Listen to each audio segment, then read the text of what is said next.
नमस्कार। तो चलिए एक नज़र डालते हैं दिसंबर 2025 पर। देखते हैं इस महीने में क्या कुछ बड़ा और ज़रूरी हुआ। भारत से लेकर पूरी दुनिया तक बहुत कुछ है बात करने के लिए। तो चलिए शुरुआत ही एक बड़े सवाल से करते हैं। ग्लोबल स्टेज पर भारत की क्या जगह है, ये जानने में हमेशा ही सबकी दिलचस्पी रहती है। और एशिया पावर इंडेक्स भाई इसका एक बहुत बड़ा पैमाना है। तो सवाल ये है कि 2025 में भारत आखिर कहाँ खड़ा है। अब जवाब पर आने से पहले ये समझना ज़रूरी है कि आखिर ये इंडेक्स है क्या। देखिए, ऑस्ट्रेलिया का जो लोवी इंस्टीट्यूट है ना, वो ये इंडेक्स निकालता है। इसमें कई चीज़ों को देखा जाता है, जैसे देश के पास आर्थिक संसाधन कितने हैं, सेना कितनी ताकतवर है, दुनिया में उसका प्रभाव कैसा है और भविष्य के लिए उसके संसाधन कितने मजबूत हैं। और जवाब है तीसरा। जी हाँ, 2025 में भी भारत ने एशिया के सबसे पावरफुल देशों में अपनी तीसरी रैंक बनाए रखी है। ये दिखाता है कि इस पूरे रीजन में भारत का दबदबा लगातार बढ़ रहा है। तो चलिए इसी बात को थोड़ा और गहराई से समझते हैं। देखते हैं कि दिसंबर के महीने में भारत के इंटरनेशनल रिलेशंस और डिफेंस के क्षेत्र में आखिर क्या-क्या हुआ। तो देखिए, भारत का स्कोर है 40, जो इसे सिर्फ अमेरिका और चीन से ही पीछे रखता है। मतलब साफ है, ये रैंकिंग भारत को इस क्षेत्र में एक मेजर पावर के तौर पर और मजबूती से पेश करती है। अपनी मिलिट्री पावर को और मजबूत करने के लिए भारत ने मलेशिया के साथ हरिमऊ शक्ति 2025 नाम की एक जॉइंट मिलिट्री एक्सरसाइज भी की। असल में इस तरह के अभ्यास दोनों देशों के बीच गहरे होते डिफेंस रिलेशंस का एक बड़ा सबूत है। और हाँ, 4 दिसंबर को इंडियन नेवी डे भी मनाया गया। ये दिन 1971 की भारत-पाक जंग के दौरान चलाए गए ऑपरेशन ट्राइडेंट की जबरदस्त कामयाबी की याद दिलाता है। हमारी नेवी की बहादुरी का एक बहुत बड़ा किस्सा है ये। अब कूटनीति यानी डिप्लोमेसी के मोर्चे पर भी भारत आगे बढ़ रहा है। पहली बार भारत ने इंटरनेशनल आइडिया की चेयरमैनशिप संभाली है। ये एक ऐसा संगठन है जो पूरी दुनिया में निष्पक्ष चुनाव और लोकतंत्र को बढ़ावा देता है। और इसकी कमान संभाल रहे हैं हमारे chief election commissioner Gyanesh Kumar. वैसे दुनिया में एक और बड़ी हलचल हुई जब रूस ने सूडान में अपना पहला अफ्रीकी नेवल बेस बनाने का ऐलान किया। चलिए अब देश के अंदर की कुछ बड़ी खबरों पर नजर डालते हैं, जहां पॉलिसी, टेक्नोलॉजी और पर्यावरण के क्षेत्र में काफी कुछ बदला। तो ग्रामीण विकास मंत्रालय ने एक बहुत बड़ा बदलाव किया है। जो मनरेगा स्कीम 2005 से चल रही थी, उसकी जगह अब आ गया है वीबीजी रामजी बिल 2025। अब जैसा कि यहां दिख ही रहा है, फर्क क्या है।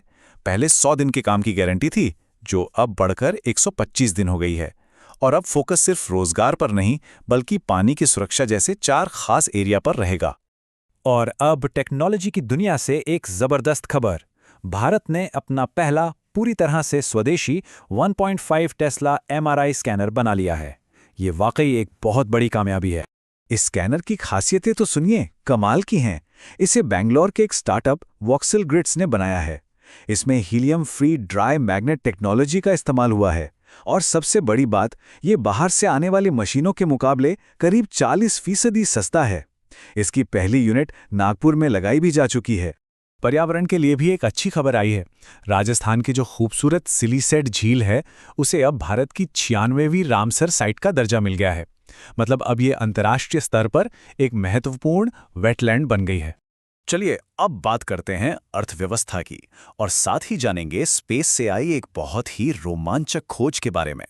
तो दिसंबर में रिजर्व बैंक ऑफ इंडिया ने अपनी मॉनेटरी पॉलिसी की समीक्षा की, जिसका सीधा असर हमारी इकोनॉमी पर पड़ता है।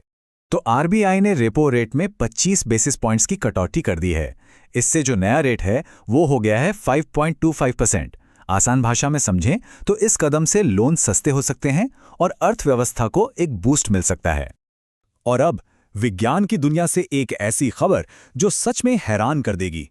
पुणे के हमारे भारतीय एस्ट्रोनॉमर्स ने जेम्स वेब स्पेस टेलीस्कोप का इस्तेमाल करके एक बिल्कुल नई स्पाइरल गैलेक्सी खोजी है। और इसका नाम भी कितना सुंदर रखा है, अलकनंदा। और सोचिए, ये गैलेक्सी 1.5 अरब साल पुरानी है।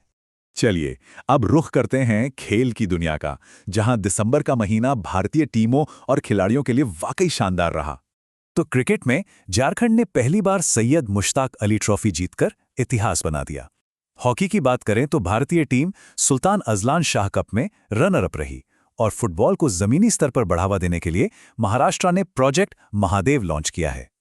अगर व्यक्तिगत उपलब्धियों की बात करें तो रोहित शर्मा वनडे में सबसे ज्यादा छक्के लगाने वाले बल्लेबाज बन गए हैं। स्मृति मंधाना 10,000 अंतर्राष्ट्रीय रन बनाने वाली दूसरी भारतीय महिला क्रिकेटर बनी और हमारे युवा चेस ग्रैंड मास्टर प्रज्ञानंद ने फीडे सर्किट 2025 का खिताब अपने नाम कर लिया। हाँ, कमाल है। और आखिर में चलिए दिसंबर की कुछ और दिलचस्प खबरों और कल्चरल हाइलाइट्स पर एक तेज नजर डाल लेते हैं। तो देखिए, टाइम मैगजीन ने इस साल एआई के आर्किटेक्ट्स को पर्सन ऑफ द ईयर चुना है, जबकि एंटरटेनर ऑफ द ईयर बने हैं लियोनार्डो डिकैप्रियो। ऑक्सफोर्ड का वर्ल्ड ऑफ द ईयर रहा रेज बेट। और हमारे लिए गर्व की बात यह है कि एक्ट्रेस आलिया भट्ट को गोल्डन ग्लोब होराइजन अवार्ड से सम्मानित किया गया। कुछ और बड़ी खबरें।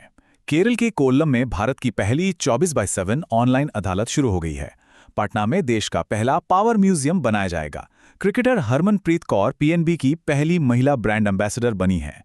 और हाँ, कोलकाता में फुटबॉल के जादूगर लियोनेल मेसी का 70 फुट ऊंचा स्टैचू भी लगाया गया है।